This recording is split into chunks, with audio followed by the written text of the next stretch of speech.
윤 총장 측 말대로 정말 공판을 준비할 때 통상적인 참고 자료로 볼 수 있는 건지 문건 내용을 조금 더 살펴보겠습니다.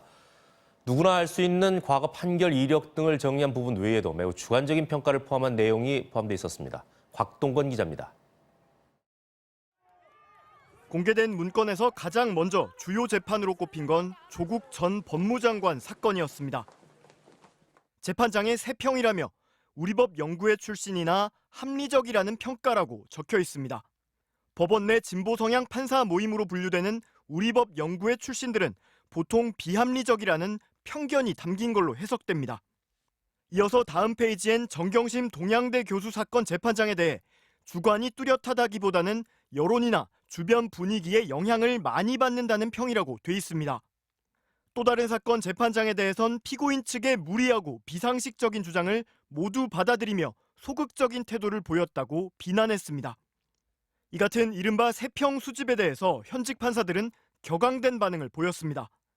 이 자체로 법관에 대한 명예훼손에 해당할 수 있다며 공판 검사들이 이 문건을 돌려봤다는 것 자체가 매우 부적절하다는 겁니다. 문건에는 기보고, 즉 이미 보고했다는 표현도 등장합니다.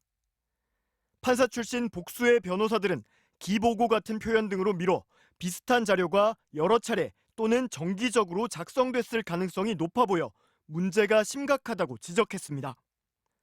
사법농단 수사 과정에서 확보한 양승태 사법부의 이른바 판사 블랙리스트 수사 자료를 무단 활용한 것 아니냐는 의혹도 제기됐습니다.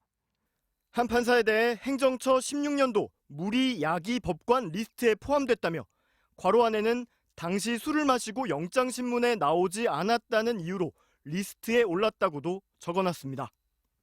동료 판사들도 정확히 알기 어려운 이런 내용을 검찰이 어떻게 정확히 확인할 수 있었던 것인지 석연치 않은 대목입니다.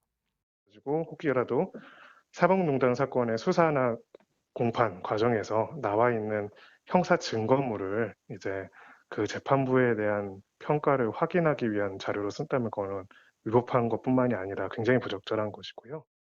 법무부는 이 문건을 작성했다는 대검 수사정보정책관실은 수사 정보를 수집하는 곳이지 판사의 개인정보와 성향을 모으는 곳이 아니라며 윤 총장을 직권 남용 혐의로 대검찰청에 수사 의뢰했다고 밝혔습니다. 일선 법관들의 모임인 전국 법관 대표회의도 다음 달 7일 예고돼 있어 이 문건을 둘러싼 파문은 더 커질 전망입니다. MBC 뉴스 곽동건입니다.